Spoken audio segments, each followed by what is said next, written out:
Room जब रग रग बोले तब कछ स्वाद नाम को पाए, हर नस नाड़ी में नाम विराजमान। अरे अद्भुत महिमा नाम की, अद्भुत महिमा। नाम के बाद रूप का प्रकाश होता है, रूपाशक्ति ही अपने मान सम्मान की रक्षा के लिए नाटक होने लगता है। शुद्ध भक्ति से हम रहित हो जाते हैं। भोगे हुए विषय को बार बार भोगने की इच्छा, सुने हुए विषय को भोगने की इच्छा, क्या है? इसमें मिलावट नहीं होगी। ये शुद्ध मार्ग है, उज्जवल मार्ग है, परम निष्काम मार्ग है, प्रेम मार्ग है। इसमें आश्रय ही तत्व काम करेगा। अब मैं नियम लेता हूं, प्रण करता हूं कि अब समय को व्यर्थ नहीं जाने देंगे। हमें अब समय व्यर्थ नहीं करना है। हमारा दांव लग गया है जीतने का। अब हम इस माया पर विजय प्राप्त करेंगे, पर उसके लिए हमें दृढ़ निश्चय करना होगा। गोस्वामी श्री तुलसीदास जी विनय पत्रिका में कहते हैं कि यदि आपने अभी निश्चय नहीं किया, आगे के लिए टाल दिया, तो आप कभी निश्चय नहीं कर पाएंगे। यह भी बात समझ लो। जो ऐसा सोचता है कि आज तो हमारी परिस्थिति ठीक है नहीं भजन के लिए, कल परिस्थिति जब बनेगी तब भजन कर लेंगे, तो कल और परिस्थिति आपको फंसा देगी, आपका भजन नहीं हो पाएगा। ये प्रत्यक्ष में देखी हुई सब बातें हैं। आज आपको निश्चय करना होगा, अभी निश्चय करना होगा। निश्चय करो, अब तक जो समय हमारा व्यर्थ गया गया। अब मैं मोह ममता में, भोगों के राग में अब समय व्यर्थ नहीं जाने देंगे। अब तक जितनी आयु गई गई, अब मुझे पश्चाताप नहीं करना। कल किसी ने एकांतिक में वहां प्रश्न किया था कि हमारा बहुत सा जीवन व्यर्थ चला गया, मुझे लगता है कि अब मुझे भगवत प्राप्ति नहीं हो पाएगी, क्योंकि पूर्वाभ्यास विषयों का है, बहुत सा जीवन विषयों में चला गया, अब मेरा कल्याण कैसे हो सकता है? बस यही स्वीकार कर लो, अगर एक श्वास बची है तो एक श्वास में भगवत प्राप्ति हो जाएगी। एक श्वास में भगवत प्राप्ति हो जाएगी। क्या अब जितनी श्वासें बची हैं वो केवल प्रियालाल के लिए, बस राधा राधा राधा। तो हमारा वर्तमान में जो श्वास चल रही है, इसमें हमने नाम लिया और अभी श्वास पूरी हो जाए तो हम श्री जी के पास पहुंच जाएंगे। हमें घबराना नहीं है। हमें निश्चय करना है कि अब तक जो व्यर्थ आयु गई, समय गया गया, अब नहीं जाने देंगे। अब लो नशानी अब ना नशे, अब नहीं। क्यों? क्योंकि प्रभु की कृपा से ये अविद्या की रात्रि, मोह की रात्रि अब खत्म हो गई है। सत्संग सुनने को मिला, विवेक रूपी भास्कर उदय हुआ, तो मोह रूपी रात्रि नष्ट होए विवेक, मोह भ्रम भागा। और विवेक सत्संग से होता है। बिनु सत्संग विवेक न होई, और सत्संग भगवत कृपा से होता है। राम कृपा भव निशा सिरानी।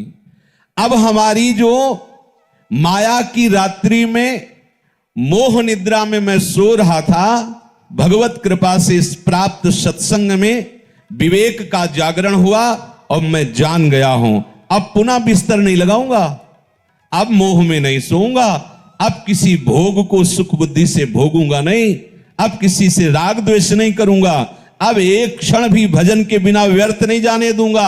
अब लो नशानी अब ना नशई हो। बोले आपको ये सामर्थ्य कहां से प्राप्त हो गई? जो चाहो प्राप्त कर सकते हो, प्रभु को अधीन कर सकते हो इस नाम से। सुमिर पवन सुत पावन नामू, अपने बस करी राखे रामू। आहा, समझ में नहीं आ रहा, यही भगवान की प्रबल माया है। ऐसा महामहिम नाम जो स्वयं श्री हरि अपनी जिह्वा से निरंतर रटते रहते हैं। राधा राधा राधा हरि रसना राधा राधा रट। जो राधा राधा बोलता है, अनंत जन्मों के जितने भी शुभ अशुभ कर्म बांधने वाले प्रभु उन सबको नष्ट कर देते हैं, आगे लिखते ही नहीं है। ऐसे समर्थ नाम को प्राप्त करके भी आप यदि क्लेशित है, दुखी है, अशांत है, राग द्वेष जनित उससे जल रहे हैं, तो आप समझो कि आपका अभाग्य ही उदय हुआ है। ये जो नाम रूपी चिंतामणि मिली बहुत स्वादिष्ट है। राधा नाम सुधा रसम रसी तुम, अमृत रस झरता रहता है। राधा राधा राधा। पर अभी हमारी जिह्वा विषयों का स्वाद लेती रही, इसलिए राधा नाम का स्वाद नहीं मिल रहा। रटते रहिए, तो राधा नाम सुधा रसम का स्वाद मिल जाएगा, फिर ये छूटेगा ही नहीं। राधा राधा राधा वल्लभ, राधा वल्लभ, ये विस्मरण ना हो, सब ठीक हो जाएगा, सब ठीक हो जाएगा। मान लीजिए आप, और आप सोचे कि मैं अपने संकल्प से रोक दूं, तो इतना बड़ा आप में अभी सामर्थ्य नहीं है कि संकल्प से विषय आकर्षण को रोक दो।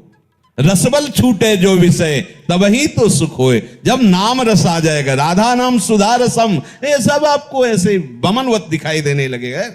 छी, राधा राधा, मन खुद घृणा कर लेगा विषयों से। पायो नाम चारु चिंतामणि, उर करते न खसई हो। इस पर ध्यान दीजिए, यदि नाम नहीं चल रहा है तो ये मन तुरंत ऐसे जाल रचेगा कि आपका पतन करवा देगा, पक्का।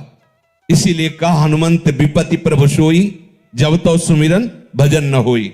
जब सुमिरन भजन नहीं हो रहा तो विपत्ति है क्या, कि ये माया का कोई न कोई जाल हमको आकर्षित करके फंसा लेगा। हानि हरिवंश के नाम अंतर परे, लाभ हरिवंश उच्चरत बानी। जहां नाम बानी छूटा, हानि ही हो गई। कोई न कोई वृत्ति हमारे अंदर जलन पैदा कर देगी, नया संस्कार भोगों का पैदा कर देगी।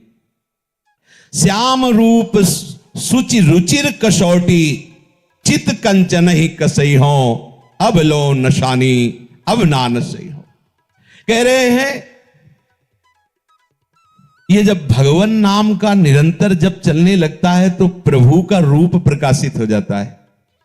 प्रभु का रूप कोई ध्यान कर सके ऐसी मन बुद्धि में सामर्थ्य नहीं है, पर जिस समय हमारे हृदय में नाम चलने लगता है, जैसे ये कहा जाए कि आप प्रियाजू के रूप का ध्यान कीजिए, तो रूप का ध्यान तब होना जब वो प्रकाशित हो। प्रियाजू किसी की कल्पना का विषय तो है नहीं।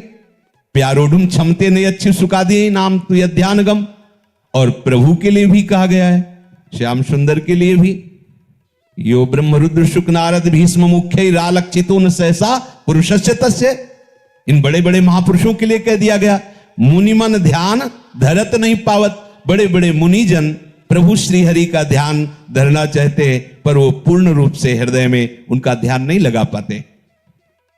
ये प्रभु के रूप का ध्यान कब होता है? बोले जब नाम को निरंतर हृदय में चलाया जाता है। हृदय की बात हो रही, जब नाम जिह्वा से चलता है तो कंठ में आता है, कंठ से हृदय में आता है। रोम रोम जब रग रग बोले, तब कछ स्वाद नाम को पाए। हर नस नाड़ी में नाम विराजमान। अरे अद्भुत महिमा नाम की, अद्भुत महिमा।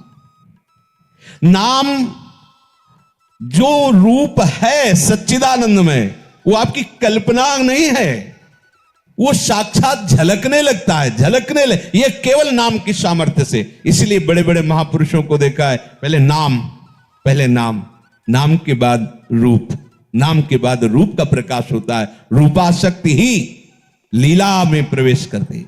जब रूपाशक्ति बढ़ जाती है तो छिन छिन बिहरत संग, छिन छिन निरखत प्रेम भरी, छिन जस कहत अभंग। यह जो कृपा हरिवंश की, वो प्रतिपल उसी रूप के सानिध्य की लालसा से युक्त होकर निरंतर उन्हीं के समीप रहने लगता है। और ये रूप ऐसा है, ये कौन बात है जो अबही और है, ये प्रतिपल वर्धमान रूप है। इसीलिए कभी भी रूप का पान करते हुए तृप्ति ही नहीं होती, क्योंकि प्रतिपल वो नया नया रूप प्रकाशित होता रहता है। तो प्रभु के श्याम सुंदर रूप की कसौटी बनाकर चित्त रूप होने को कसूंगा, अर्थात हमारे चित्त में सदैव रूप समा जाए। देखो, सारी साधना का उद्देश्य एक ही है, चित्त की एक एक वृत्ति भगवदाकार हो जाए। जब योगी लोग योग साधना में तत्पर होते हैं तो चित्त वृत्ति का निरोध करके समाधि में स्थित होते हैं।